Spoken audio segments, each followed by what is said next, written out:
Thank you very much. Good evening, everybody. I would like to call the meeting to order and acknowledge that we are in Treaty 1 territory, the home and traditional lands of the Anishinaabe, Ojibwe, Innu Cree, and Dakota peoples, and in the national homeland of the Red River Métis. Our drinking water comes from Shoal Lake 40 First Nation, Treaty 3 territory. My name is Marla Billinghurst. I will be chairing the panel this evening.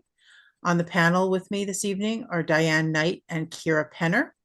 Representing the assessment department is Mr. Omachinsky, and the administrative personnel are Fran Picoto and Twinkle Sharma. We will be hearing applications for revision of the assessment roll in accordance with the Municipal Assessment Act. The matters for which revision is requested have been described in each application, and we will limit discussion to those matters. The statements that are made at this hearing are sworn testimony, and anyone speaking to the matters must be sworn in. Be advised that comparisons of assessments of properties are not considered evidence of market value by the Board of Revision. The Board of Revision is appointed annually by Council and is independent of it and the City Administration. It makes its decisions on the basis of the evidence provided at this hearing and issues a written order that will be mailed to all parties as soon as possible when the strike's over. Please note that the board's decision with respect to an application may be appealed to the Manitoba Municipal Board if the matter pertains to assessed value or classification, or to the Court of King's Bench if the matter pertains to the application of exemptions from taxation. Should you wish to appeal, information on how to do so will be included with the board's order. With respect to the hearing process, I will confirm the points of appeal with your property to be addressed with each applicant following the swearing in. We will then have the assessor's testimony, followed by questions that the applicant may have, and then the applicant's testimony, followed by questions. Each side will have an opportunity to summarize if they wish. Once all of the evidence about an application has been brought forward, the applicant may leave. The process will repeat for each item on the docket today, and the session will close after all the applications have been heard, and the board will deliberate in private and make its decisions. You will receive the board's decision by registered mail as soon as possible. And as information, all public hearings are live streamed, recorded, and will be part of the public record. We will be hearing items 2 and 4 through 8 on our docket this evening. Ms. Picoto, please affirm the assessor's and the applicant's testimony. Certainly. Mr. Assessor, please state your full name. Mackenzie Omachinsky.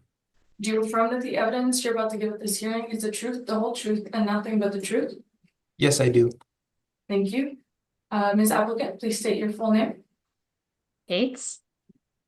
I think we missed that just for the first part. Can you just repeat your first name? Kates.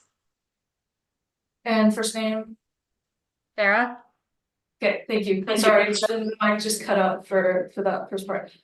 Do you affirm that the evidence you're about to give at this hearing is the truth, the whole truth, and nothing but the truth? Thank you. Okay, the first item we will be hearing on this evening's docket is number 2, 568 Agnes Street. Mr. Assessor, please proceed when you are ready. Okay, thank you. This is file number 24-2076, roll number 13041264000. Address is 568 Agnes Street, roll year 2025, reference date April 1st, 2023. The assessed value is $770,000, classification 20, and liability T. There is the number of buildings, 1, 3 stories, actual and effective year built is 1929, excuse me. The number of suites is 11, and there is 1 outdoor parking spot. I will be making a verbal recommendation just based on doing further research on the property. So I would like to adjust the cap rate to 5.75% and use the model NOI of $39,249 that would be found on page 3 for an assessment of $684,000. Ms. Cates, are you accepting the recommendation? They, I'm not going to accept that recommendation. We had discussed a different, Okay, then that's fine. We'll proceed. yeah, okay. Yeah, okay. So, Mr. Okay. Sesser, please proceed Thank with you. your evidence. So then we'll go to page 2. For subject sale history, there was a sale in September of 2000 for $125,000. We'll move on to page 3 for the unit breakdown. So there's 1 bachelor room and 10 one-bedroom rooms with and because I made the recommendation, I won't go through the rest here. So we'll go to page 4 for our comparables. The effective year built range for these comparables is 1945 to 1973. The number of units would be, the range of number of units would be 8 to 24. For bachelor units is 0 to 4, 1-bedroom units 4 to 23, and 2-bedroom units 0 to 8. And then the average monthly rent per unit, we're looking at $712 to $857. We'll go to page 5. We have the capitalization rate evidence. The following is a sample of actual sales that took place during the reference period. The purpose of showing these individual capitalization rates is to illustrate the accuracy of the model and substantiate the model-derived capitalization rates. They are not meant to be comparable specific to the subject property. I will move to page 6, and this is the capitalization rates information from the city. Page 7 is the Municipal Assessment Acts excerpts. And page 8, we have a picture, a street photo of the building. Page 9, 10 are some interior photos that were found online. And page 11 is an overview for the property. And then page 12 and 13 is the I&E. That would be my presentation. I'm open for questions. Thank you. Thank you very much. Ms. Cates, do you have any questions for the assessor? Just a couple, thank you. So in terms of your cap rate evidence sales on page 5, have you provided any of the workups for those sales, or you just have the final numbers? We just have the final numbers. I did not provide a workup. Okay. And then for your cap rate table on page 6, do you have any further information on the sales that make up that range, such as how many sales are included, the location of the properties, etc.? I do not on this report, no.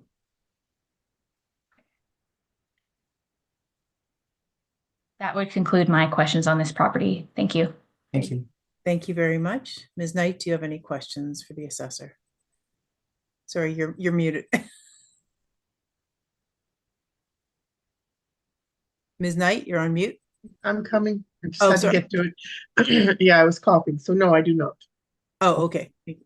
Ms. Penner, do you have any questions for the assessor?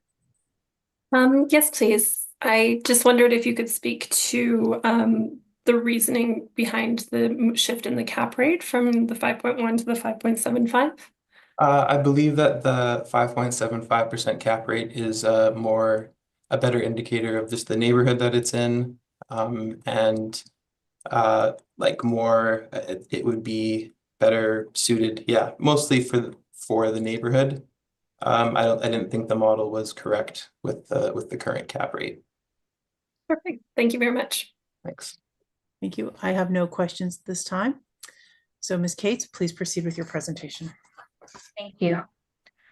So if you turn to page 2 of my evidence, we have a summary of some of the pertinent facts of the property, along with our requested assessment of $629,000.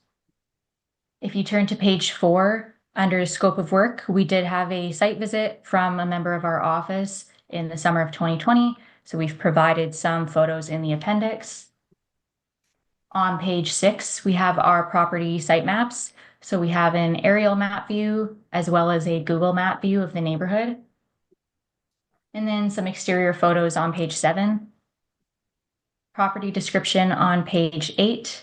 The property is on the west side of Agnes between Sargent and Ellis. It has 11 units, including 1 bachelor and 10 one-bedrooms, and there's no parking at the property. If you turn to page 13, we have the overview of our income approach. So for the purposes of this report, we are applying potential market gross rents of $94,592 or $717 per unit per month based on the actual income achieved by the property. We are applying a market vacancy rate of 3.6%. And for expenses, we're applying $53,322 or 57.5% of effective gross income based on a 3-year stabilization of the expenses along with a 5-year stabilization of the repair and maintenance expense. If you turn to page 14, we have the overview of our cap rate for the subject property. So we are applying a cap rate of 6.25%. When looking at the age of this property, 1929, it would indicate a base cap rate range of 6.1 to 6.6%. We note that the property is in the West End, which would be a more challenging location. So we are going to 6.25%. And what I would note about the property is that as of the date of physical condition, it's nearly 100 years old. So while the interiors of the units have been upgraded over time, when we look at key structural elements of the property, they are close to 100 years old as of the date that we're looking at. And this is evidenced by looking at permits. There's been no major permits that indicate any type of major structural work to the property. So if you turn to page 16, we have our income and expense breakdown. So essentially, in terms of our stabilizations, typically we'll stabilize based on the most recent year, but expenses that are known to fluctuate, such as professional fees, office supplies, we would take an average of those to counteract the fluctuations. So all of the remarks are listed on the right-hand side. So we're using a net operating income of $39,340, along with a 6.25% cap rate, gives our indicated value of $629,000. And I think at this point, if I may just briefly cover our cap rate study for this property and then to carry forward to the remainder, if that's all right. Yes, go ahead. Okay. So if you turn to our cap rate study, which is a separate document on page 2, we start with some text surrounding how to calculate a cap rate. So what we know is that we need to convert previous financials into a single year's income. So whether that's stabilizing based on multiple years or the most recent year leading up to the sale, that's the methodology that we've done in our cap rate analysis.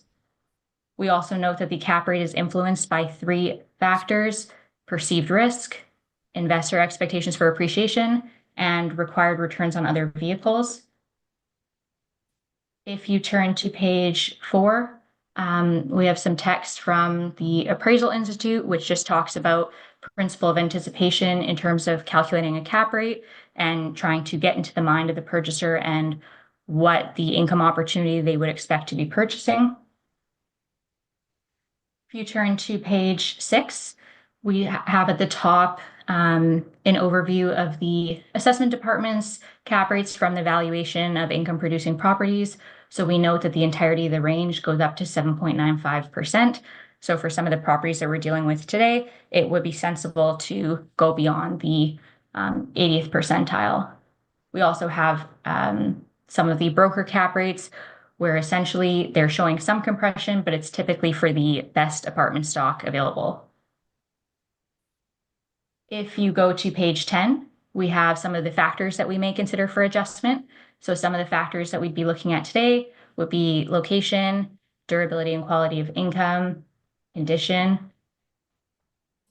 And then if you turn to page 12, we have the cap rate sales that we're using. So we have a range of 5.26% to 7.11%, and we've provided all of our calculations to follow these. So I'll just go back to the main brief just to tie up this presentation. So back to the main brief, if you go to page 19, that's our appendix. We've included the site visit photos that we have, so some common area as well as some sampling of units, so you can get an idea of the finishes. And then I've also included the financials that we've looked at for this property. And that would conclude my presentation. Thank you. Thank you very much. Mr. Assessor, do you have any questions for Ms. Cates? I do not, thank you. Thank you very much. Ms. Knight? I do in regards to your study. On your page 12, you've got 677 Maryland there, and that's one of the assessors examples. You've got a 7.1 cap rate, and they've got a 5.59. How come they differ? For one, they're using a different sale. They're using the 2020 sale, and we're using the sale that's closer to the reference date of 2023. So I guess that would be the main difference. And then even if we were using the same sale, there could be some slight variations in terms of actual stabilization. So I would say that's the main cause. I just picked on the one because it's the closest to the where we're looking at, I think. Yeah, okay, thank you. Sorry, Ms. Penner, do you have any questions? No questions for me, thank you. Thank you. I have no questions. So is there a need for summary on this matter from either party? I don't need to summarize, but would this be when I would say the rebuttal for the capitalization rate? Yes, if you have. Okay. Do we Also have rebuttal. I will put it in the SharePoint now. Okay. Yeah.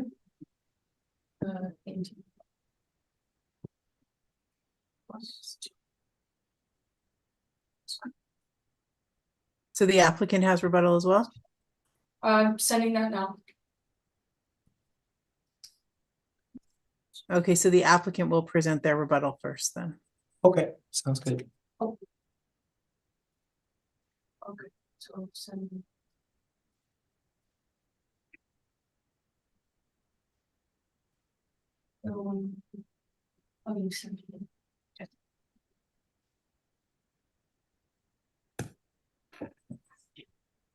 Is the cities in yet or no? Yeah. And it should say anti-rebuttal, Okay, right in the beginning of the file. yeah, I've got that. And then Altus's rebuttal? Yeah, it's just uploading right now. Okay, that's why I can't find it.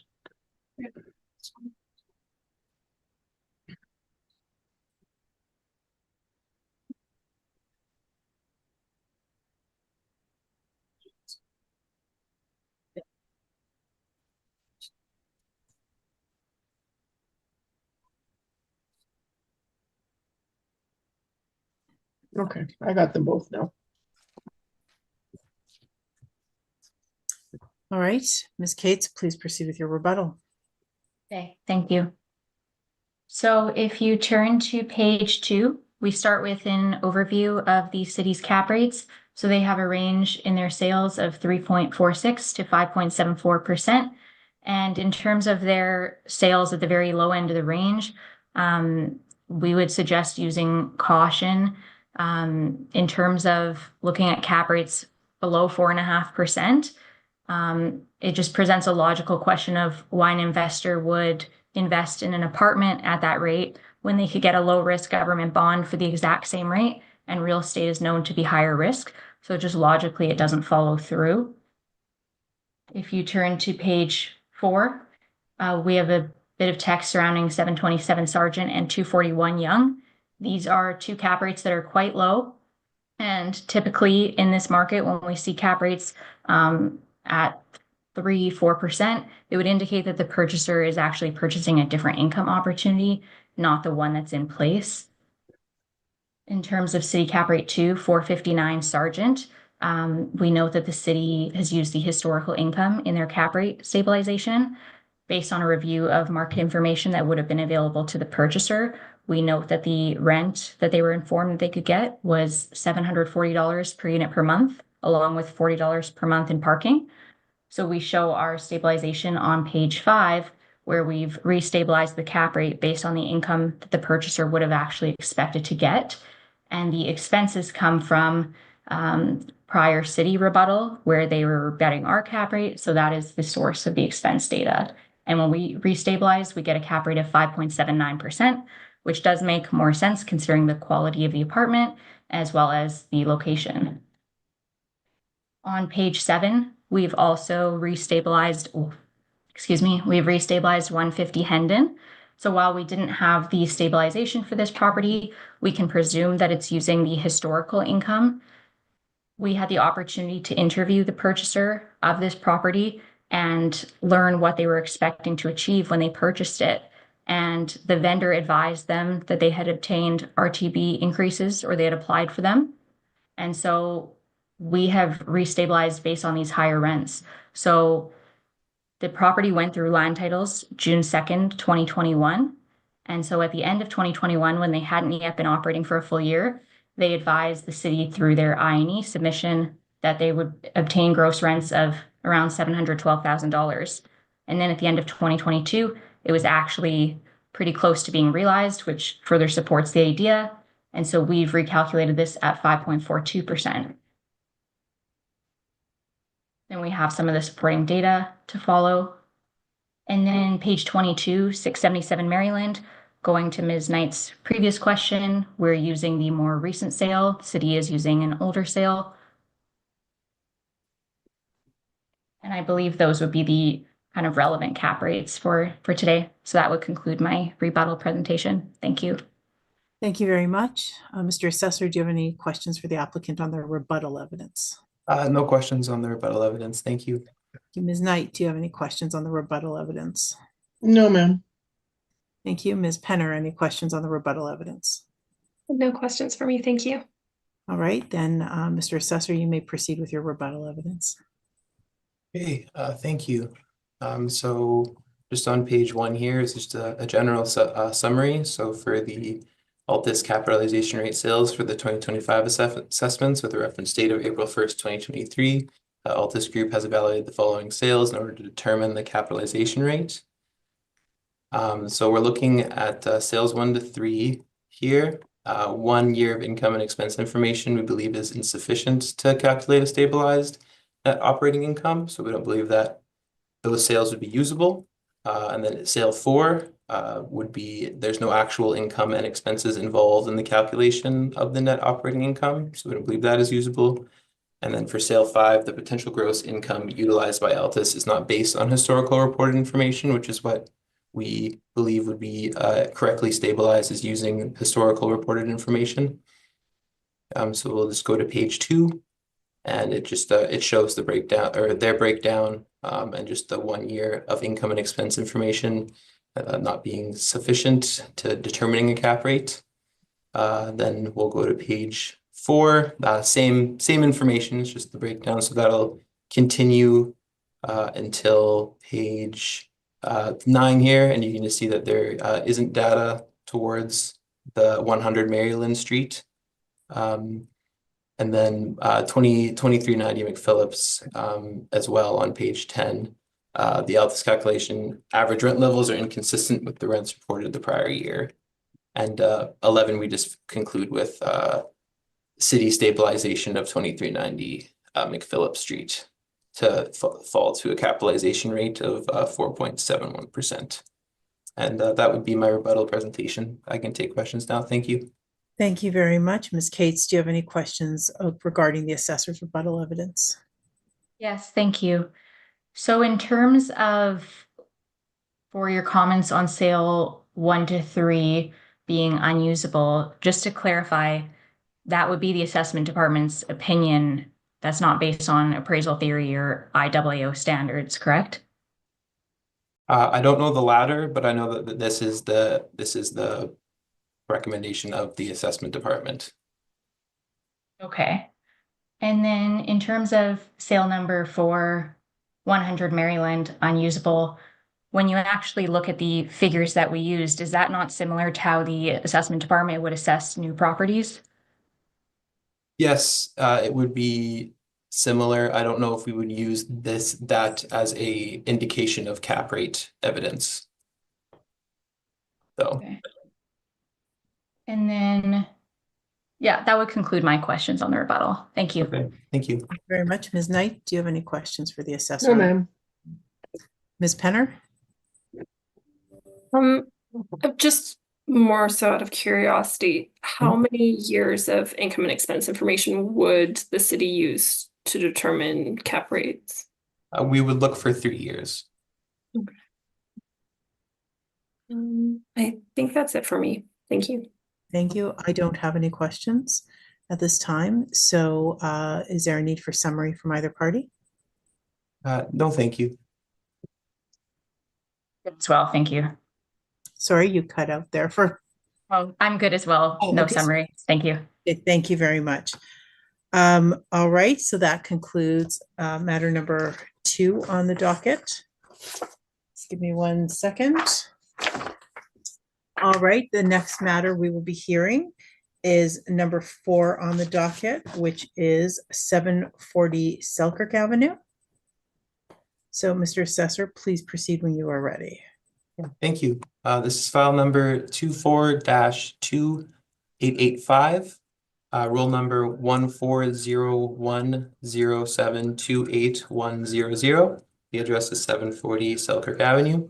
Roll year 2025, reference date April 1st, 2023. The assessed value is 770,000. Or sorry, 770,000. Yeah. Classification 20 and liability G. There is 1 building, 3 stories. The actual and effective year built is 1986. There is 12 suites and 4 outdoor parking spots. I'll go to the next page for subject sale history. There's no sale history for the subject property. Then we'll go to the number of unit breakdown, which is a 2-bedroom. There is 6 units, and then 3-bedroom. There is also 6 units for a total of 12 units.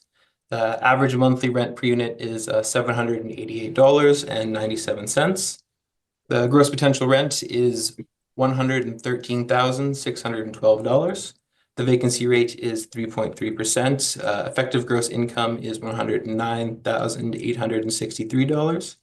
The expense rate is 57.6%. The net operating income is $46,582. The capitalization rate is 6.05%. The estimated market value rounded is $770,000, and the market value per suite is $64,166.67. We'll go to page 4 for the rent comparables. The range for the effective year built for these comparables is 1950 to 1973. The total number of units ranges from 4 to 38. There is no bachelor units for the comparables. The range for 1-bedroom is 0 to 23. For 2-bedroom, it is 0 to 15. And there is no 3-bedroom units, unfortunately, for these comparables. The average monthly rent per unit is $741 to $813. We'll go to the next page. So page 5 and 6 is a CMHC breakdown because it's Manitoba housing. So we'll look at the combined averages of the CMHC zone, the year, and the building count for an average of $1,324.17, which gives us a yearly potential rent of $190,680. Our model rent is $113,612, which gives us a percentage of market rents of 59.58%. Then the following page is where we got our information in regards to the CMHC, and just a breakdown of the zones for CMHC on page 8. And then the capitalization rate evidence, which I had written prior, and then the capitalization rate information, municipal acts, municipal assessment acts excerpts, and then we have a street photo of the property, and then an additional photo of the rear of the property with the parking spots. And that would be my presentation. I'm open for questions. Thank you. Thank you very much. Ms. Cates, do you have any questions for the assessor on his presentation? Yes, thank you. So in terms of this property, would you agree that the location would be considered challenging or inferior? I would agree that the location is it would be a more challenging location. Okay. And then for your income value summary on page 3, Are you aware if the model values the property as if it's social housing, or does it value it as if it were a market apartment on the low end of the rent range? I understand that like the like the potential for income is set at poor for the property, but I do not know if it is valued as social housing.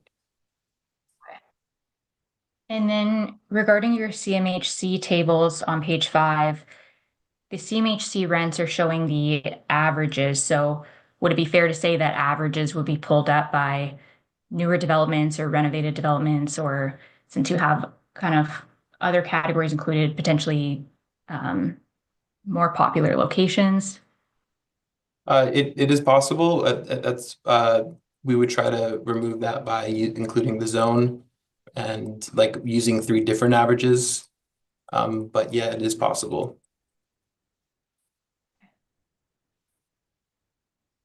That would conclude my new questions for this property. Thank you. Thank you.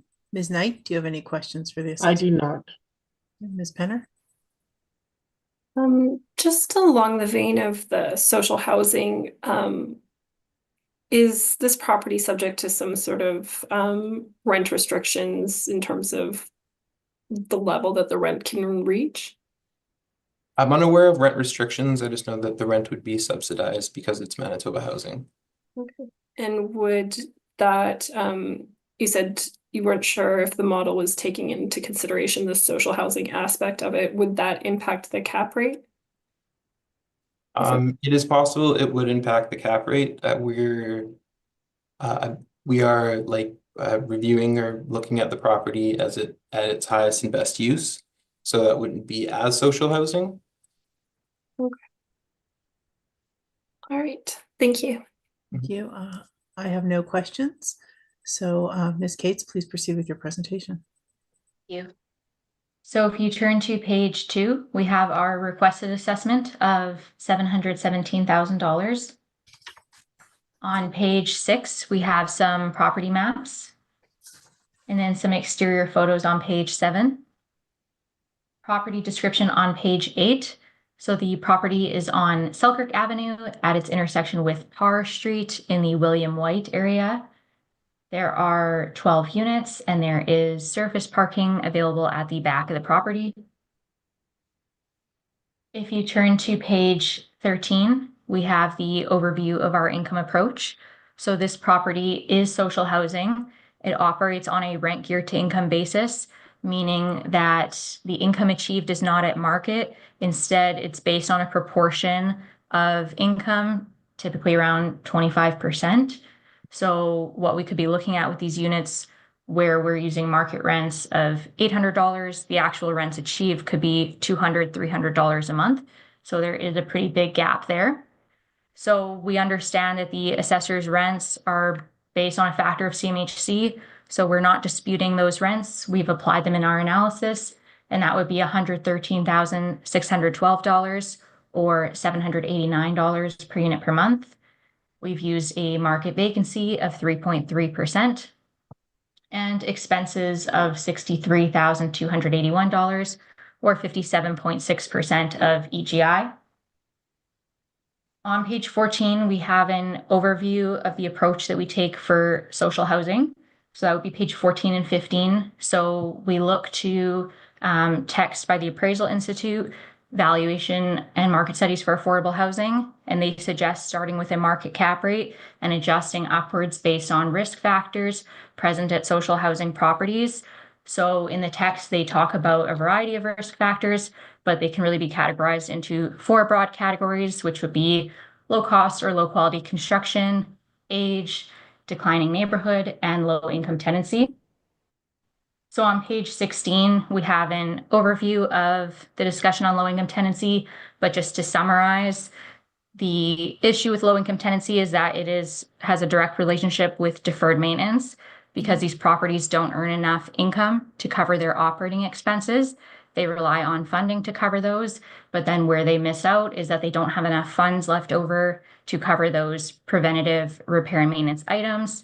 So those items will build up over time, increasing in severity typically, until there can be hundreds of thousands or millions of dollars of deferred maintenance at any one individual property. So if you turn to page 18, we have our cap rate for this property. We start at 5.5 for our base cap rate, and we're doing a 1% adjustment based on the type of construction, social housing, low income tenancy, the condition, as well as the location. And we were able to view a building condition assessment for this property. So we're inferring the condition based on what we found in there in terms of how much they're suggesting of work, capital work for a property of this size. So if you turn to page 20, you'll see our income valuation breakdown. So with a net operating income of $46,582, along with a 6.5% cap rate, we get a value of $717,000 rounded. And then our appendix starts on page 22.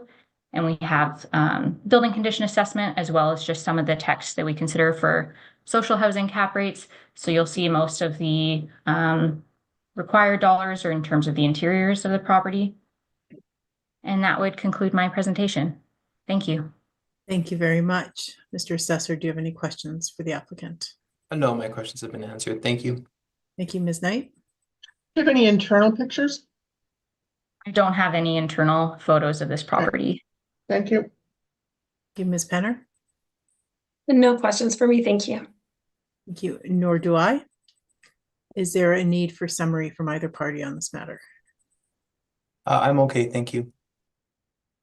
Yeah, I'm good as well. Thank you. Okay, thank you very much. We can move to the next matter on the docket then. That will be number 5 on this evening's docket, and that is 1290 Aberdeen Avenue. Mr. Assessor, please proceed when you're ready. Great, thank you. So this is a file number, sorry, just want to make sure. Okay. File number 24-2547, rule number 14100123550. The address is 1290 Aberdeen Ave.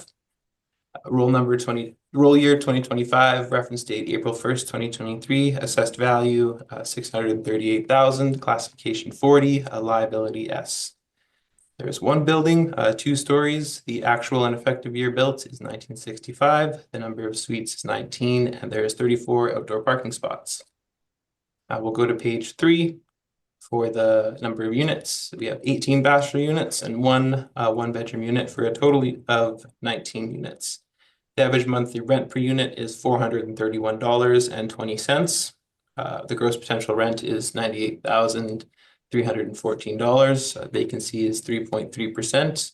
Effective gross income is $95,070. The expense rate is 57.4%. The capitalization rate is 6.35%. The estimated market value is $638,000, with the market value per suite at $33,578.95. On page 4 for the rent comparables, the range for the effective year built is 1910 to 1948. The range for the total number of units is 6 to 22. For number of bachelor units, it's 0 to 6. Number of one bedroom is 1 to 22. Number of 2 bedrooms is 0 to 2, and the number of 3 bedrooms, comparable 3 has 1. For the average monthly rent per unit being between $512 to $700. Then pages 5 and 6 is a similar calculations as to the previous property for the CMHC. So we have the combined averages of the zone, the year of construction, and then the building unit count for an average of $732.05, which gives us a yearly potential rent of $166,908 compared to our model rent of $98,314, which gives us a 58.9% for the percentage of market rents. So we're well below. Then the following page 7 and 8 is just the CMHC information, and then the area breakdown. Then we have the capitalization rate evidence on 9, the information on 10, the municipal assessment acts excerpts on 11, and then for 12 we just have it showing that it is information on the property itself. And then we have on page 13, just some additional info for the property. And then 14, we just have two photos of the property itself from a street view. And that would be our presentation. I'm open for questions. Thank you very much. Ms. Cates, do you have any questions for the assessor? No questions. Thank you. Thank you, Ms. Knight. No, ma'am. Ms. Penner? Just wondering what would facilitate the higher cap rate on this one at 6.5? 6.35. So it could be due to, again, location or the number of units, making it a higher risk to purchase. Would be two possibilities of a higher cap rate from the model. Great, thank you. You're welcome. Sorry, I was just making a note. I have no questions. So Ms. Cates, please proceed with your presentation. Thank you. So if you turn to page 2, we have our requested assessment of $512,000. On page 6, we have the property maps. So you could see where the property is located. It is adjacent to the nursing home property operated by the same company or organization, I should say. And then we have some exterior photos on page 7. On page 8, we have our property description. So the subject property is on Aberdeen between Shaughnessy and Fife in the Shaughnessy Park area. There are 18 units, all bachelors, and the units are quite small, approximately 300 square feet, and there is surface parking available. If you turn to page 13, we have the overview of our income approach. So this property would again be social housing. So we are not disputing the rents, and we're applying $98,314 or $455 per unit per month, 3.3% vacancy. And we've taken a look at the expense data available, and we found that the actual expenses are on the high side. They do exceed 65%. So what we've done for the purpose of the analysis is we've capped the expenses at 65% for the property based on the age and type of property. We again have the text cap rates for social housing. I won't go through it again. Page 18, we have the cap rate for this property. So we are again applying a 6.5% cap rate, considering the age, base cap rate of 5.75, along with low income tenancy, location as well. Small suites would be a factor as well. And that would lead to our 0.75% premium on the cap rate. We have our valuation on page 20. So you can see net operating income, $33,274 with a 6.5% cap rate, gives an indicated value of $512,000 rounded. And then appendix starts on page 22. I just included an excerpt from A&O on some of the programs, and then some of the financials that we've reviewed. And that would conclude my presentation. Thank you. Thank you very much. Mr. Assessor, do you have any questions for the applicant? No questions. Thank you. Ms. Knight? You said 18 suites, but the city says 19. What's the difference? Do they say 19? Yeah, they said 18 bachelor, one bedroom, and you say 18 bachelors. Okay, my mistake. I'll defer to, I must have missed the 1 bedroom. Okay, that's all I wanted to know. Thank you. Thank you, Ms. Penner. No questions for me, thank you. Thank you. My question has actually just been answered. Perfect. Thank you. Is there a need for a summary on either of these matters? No summary here. Thank you. No, thank you. Okay, thank you. We can move on to the next matter on the docket then, which is number 6 on the docket, which is 497 Hay Street. So, Mr. Assessor, please proceed when you are ready. All right, thanks. This is file number 24-1564, roll number 1201450700. This is 497 Hay Street, roll years 2025, reference date April 1st, 2023. Assessed value is 474,000, classification 20, liability T. There's one building, 2 stories, actual and effective year built 1956. There's 6 suites and 4 outdoor parking spots. We'll go to the next page, and this is where I want to apologize. This will be for the next 3. This is an oversight and a mistake on my part. I did not intend to have any post-reference sales included on these briefs, so just ask the board to not consider these. And that would be on page 2 for the June 26, 2024 sale. Then we'll move on to page 3 for the number of units. There's two bachelor units, 2 one-bedroom units, and 1 two-bedroom unit for a total of 5 units. Okay, and then the average monthly rent per unit of $807.40. The gross potential rent is $48,444. The vacancy rate is 3.2%. The effective gross income is $46,894. The expense rate is 51.5%. The net operating income is $22,744. The capitalization rate is 4.8%. The estimated market value rounded is $474,000, and the market value per suite is $94,800. Then we'll go to page 4, which there are rent comparables. The range for the effective year built for these comparables is 1955 to 1975. The range for the total number of units would be 11 to 24. The number of bachelor would be 0 to 4. Number of 1 bedroom, 6 to 22. Number of 2 bedroom is 0 to 7. And the average monthly rent per unit for the comparables is $756 to $894. Page 5, we have the capitalization rate evidence.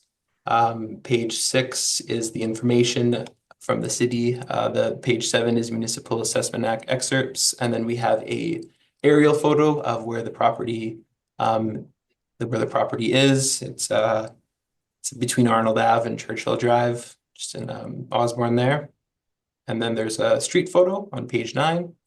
Then page 10 is just some interior photos that we found online. And then 17 would just be the INE and then the expense income statement at rent roll. That would be my presentation. Thank you for listening.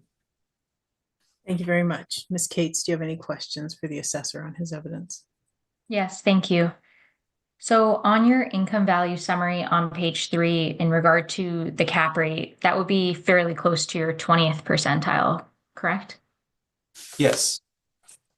And wouldn't this range typically be for brand new apartments within the city?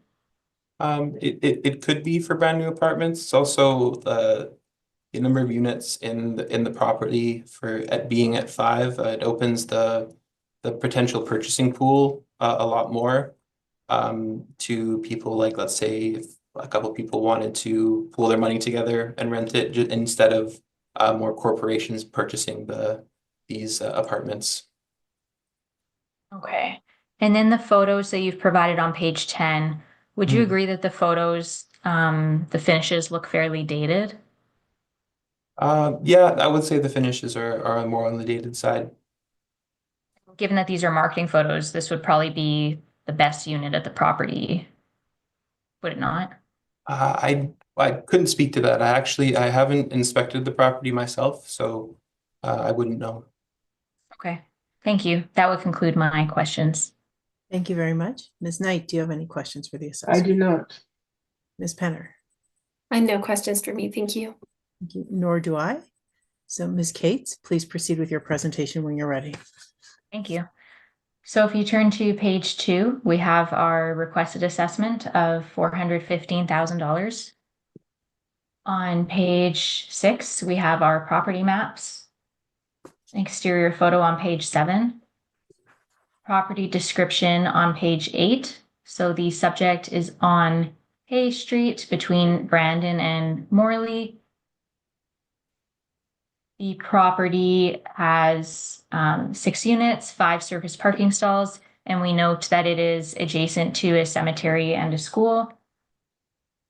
If you turn to page 13, we have the overview of our income approach.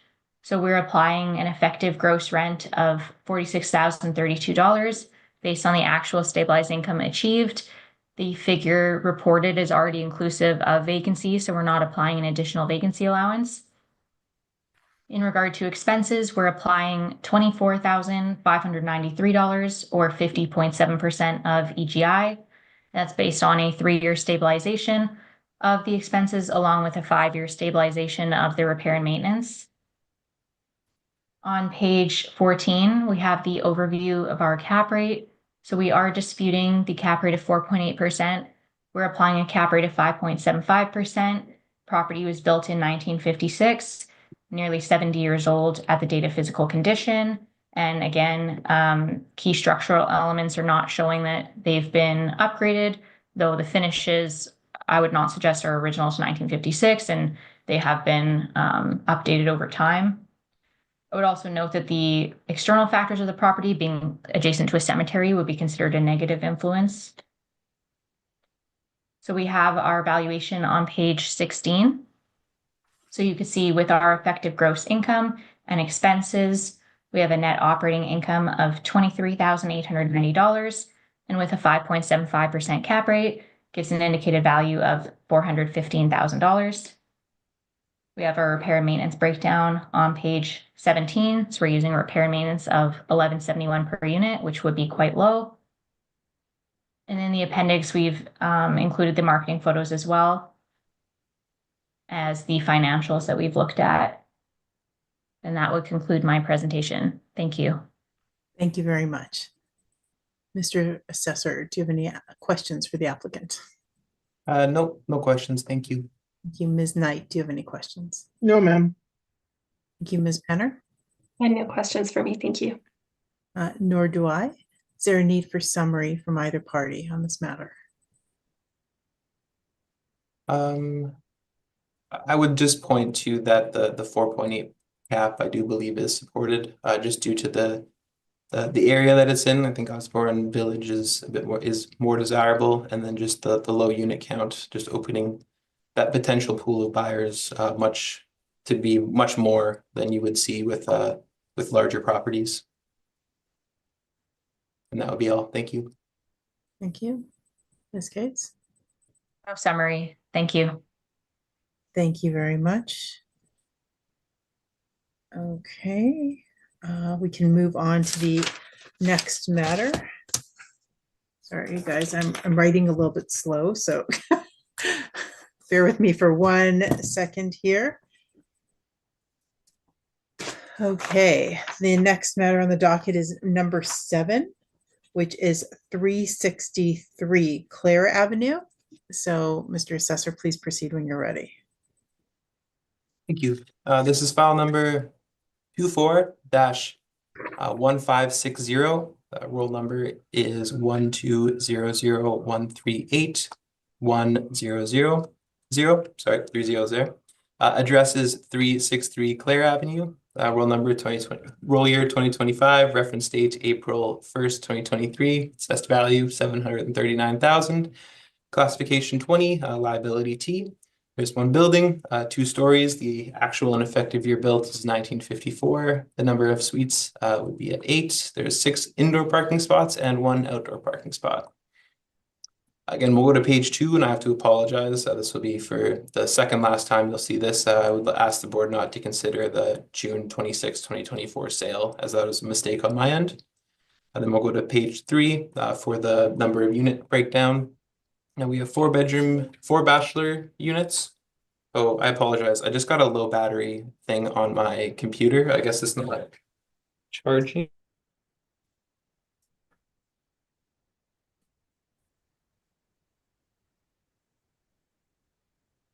Ooh, he's out.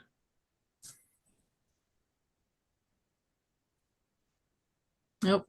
Yeah, he's out. End here. I might have just accidentally plugged it into the wrong port. I think you have to put your camera back on. Okay, my apologies. Sorry about that. We're good now. I had it plugged into the wrong port by accident.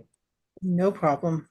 Okay, so I was at the number of unit breakdown. So we have 4 bachelor units, 4 one-bedroom units for a total of 8 units.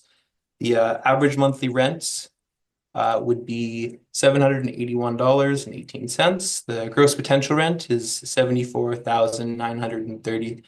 The vacancy rate is 3.2%. The effective gross income is $72,593. The expense rate is at 51.12%. The net operating income is $35,483. The capitalization rate is 4.8%.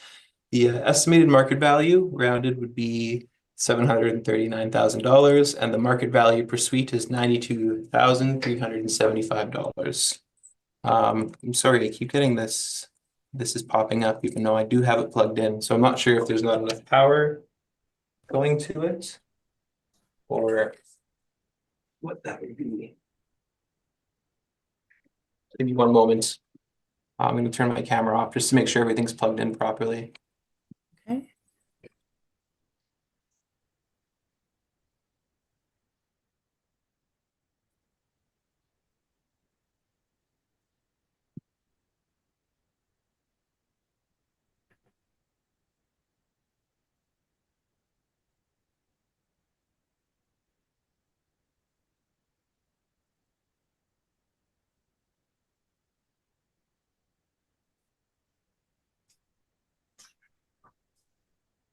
Hey, I'm back. Hopefully that is the last time that will happen.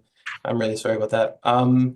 So yeah, so that would be the end of page 3. Then we have page 4, which would be the rent comparables.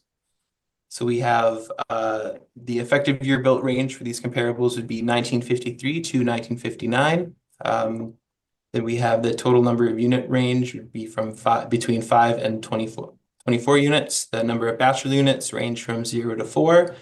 Number of 1 bedroom would be 2 to 22, and number of 2 bedroom would be 0 to 2, with the average monthly rent per unit ranging from $756 to $880. Page 5 is the capitalization rates information. 6 is the evidence, the cap rate evidence. 7 would be the Municipal Assessment Act excerpts. And then we have page 8, which would be just the location from a sky view of where it sits or where the subject property is. And then there's a street photo of the property on page 8 as well. And then 9 to 10 would be some interior photos of the property. And then we have the the income and expense mailer, and then the rent roll from page, let's see here, page 11 to 18, which also included the annual statement for the property. And that would be my presentation. Thank you for listening. I'm sorry for the interruptions there.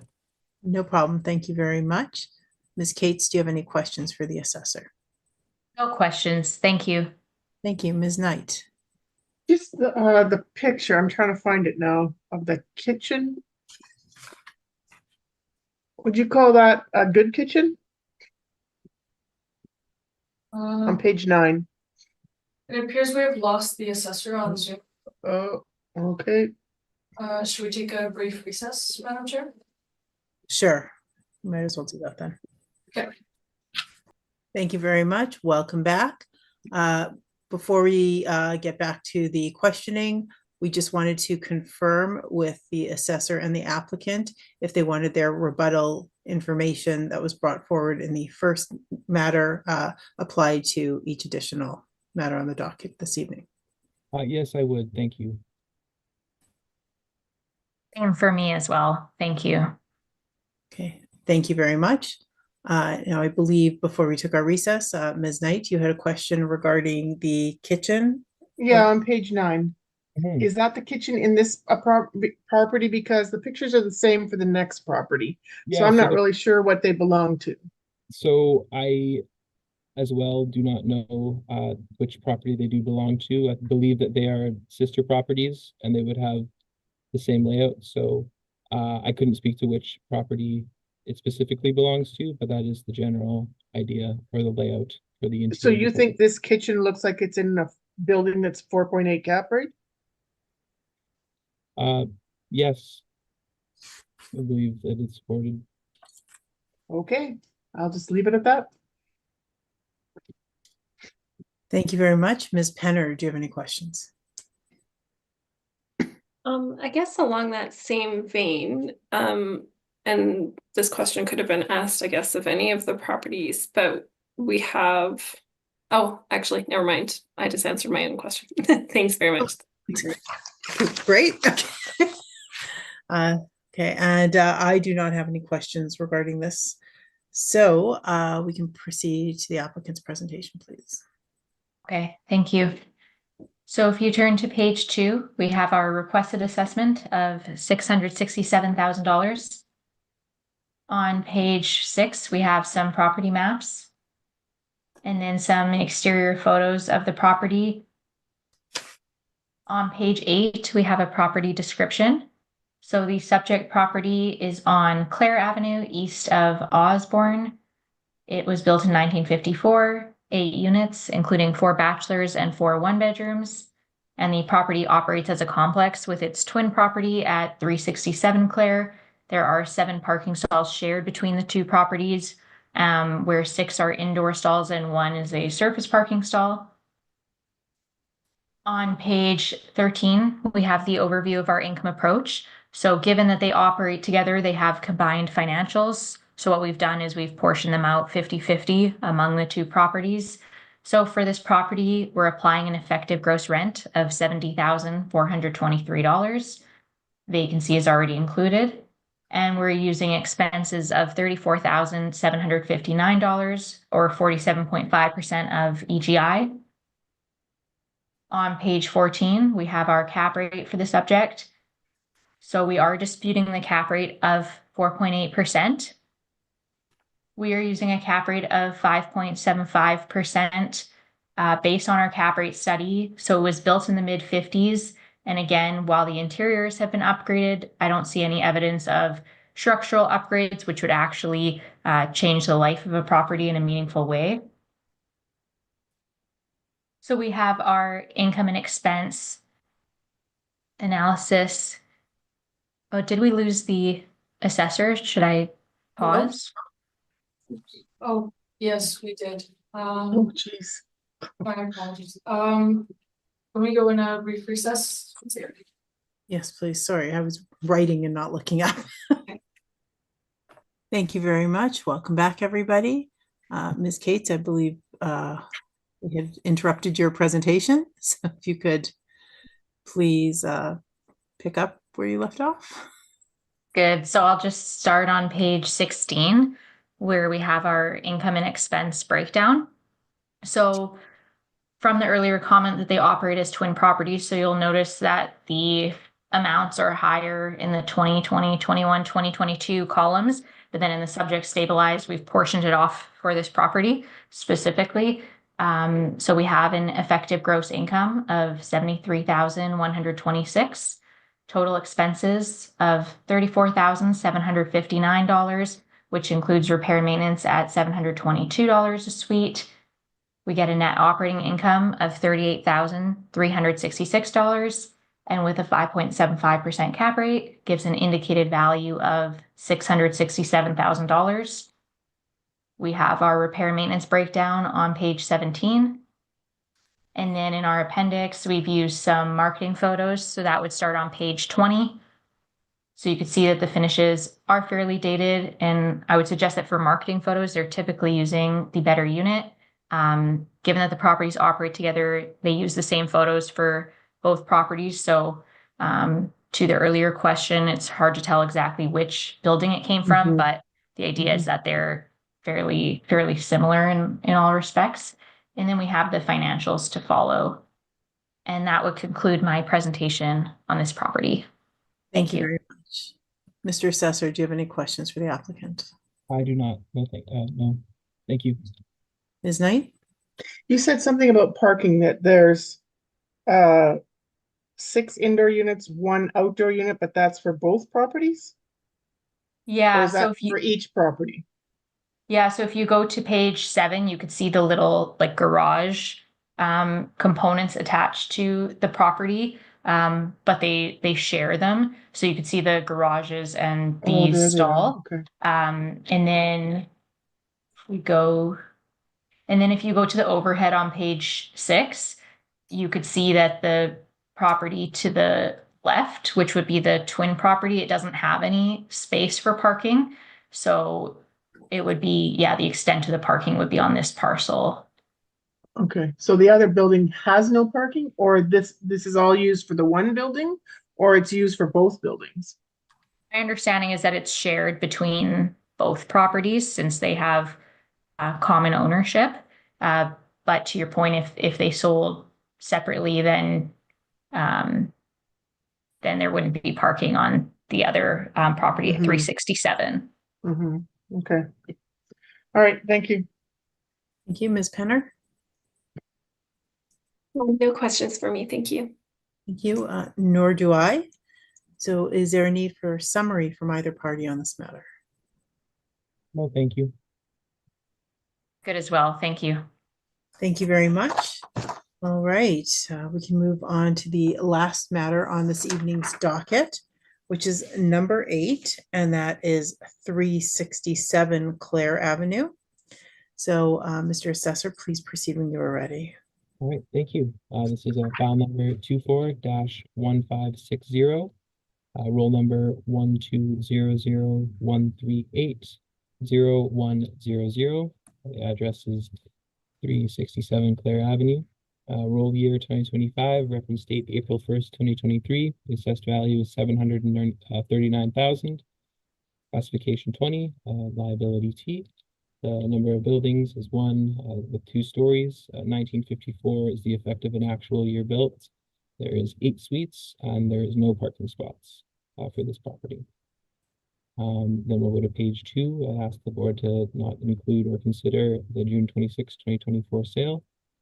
Page 3, we have the unit breakdowns. There is 4 bachelor units and 4 one-bedroom units with the for a total of 8 units, with the average monthly rent being at $810.16.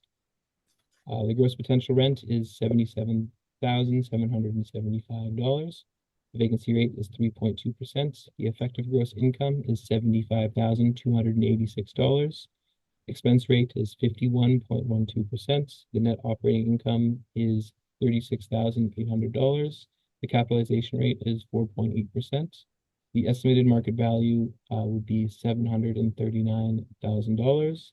The market value per suite would be $92,375.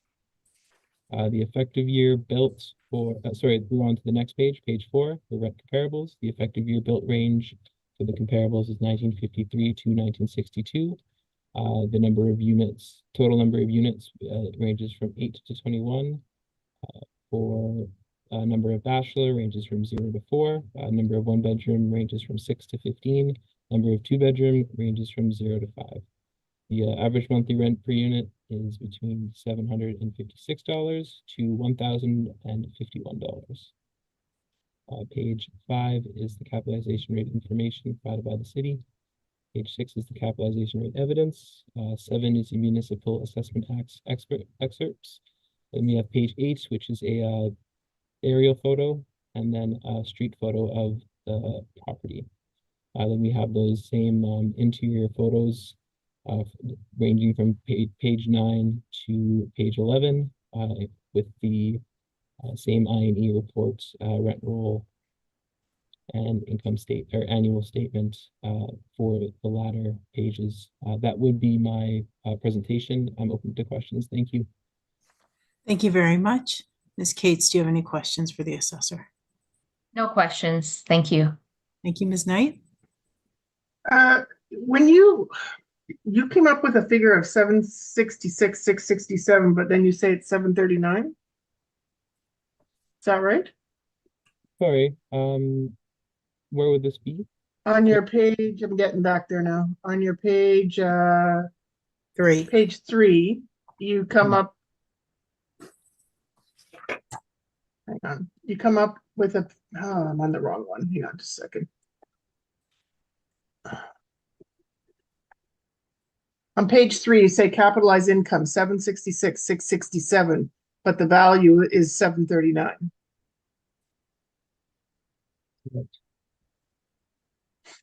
That would be And your the net same model. operating income is different from the last one. So that's why I'm asking, what The net value are you operating really? income may be different due to the parking spots that were included with the last, Okay, the indoor parking spots that were included with the well, last. that's got an NOI that's lower than this one.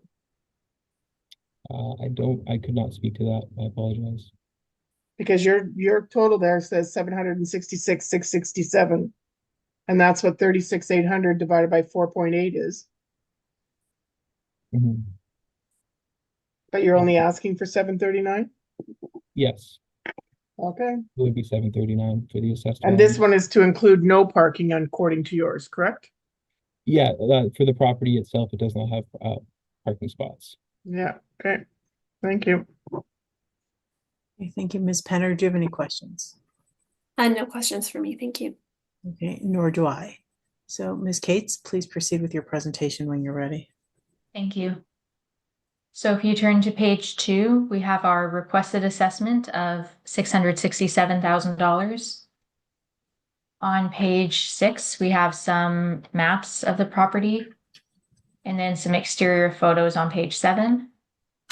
Property description on page 8 is similar to the last property, so I'll just skip ahead to our valuation breakdown on page 16. So on page 16, we have our effective gross income, $73,126, expenses of $34,759, including $722 repair and maintenance, for a net operating income of $38,366, with our 5.75% cap rate, gives a rounded value of $667,000. Repair and maintenance chart is on page 17. And then our appendix is similar, starts on page 19. We have the photos and the financials. And that would conclude my presentation on this property. Thank you. Thank you very much. Mr. Assessor, do you have any questions for the applicant? I do not. Thank you. Ms. Knight? Just when you put the city's assessment up there, you put the assessment from the previous property, not the one he gave us for this property. Do you know Let me that? see. Yeah, just looking. Because he gave us an NOI of 36.8 at 4.8 for 766, 667, but gave us a value of 739. He's got rent of 77,775. You've got rent of 74,493 or 74,993. I just want to make sure that you know that this is not what the city gave you. Yeah, it's coming back to me now. What happened with this property is I didn't have the city's breakdown at the time of preparing my evidence, but since I saw that the final values are the same, I guess I had assumed that the inputs to the valuation were the same, so that's why I put them like that. So that's a bit of an oversight or an assumption on my end. Okay, and can I just ask the assessor one more question? Sure. For sure, you want to keep the value at 739, even though your value came out at 766? The 739,000 would be the, just gonna double check. Yeah, it is the model value, which I do want to stick to the model for this Okay. property. So it would be Just- 739.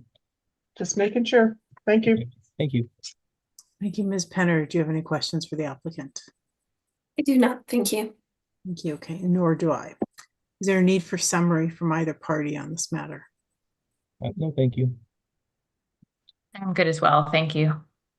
All right. Well, thank you, everybody. We have heard all the items scheduled, and this hearing is now adjourned. Have a lovely evening. Thanks. You as well. Thank you.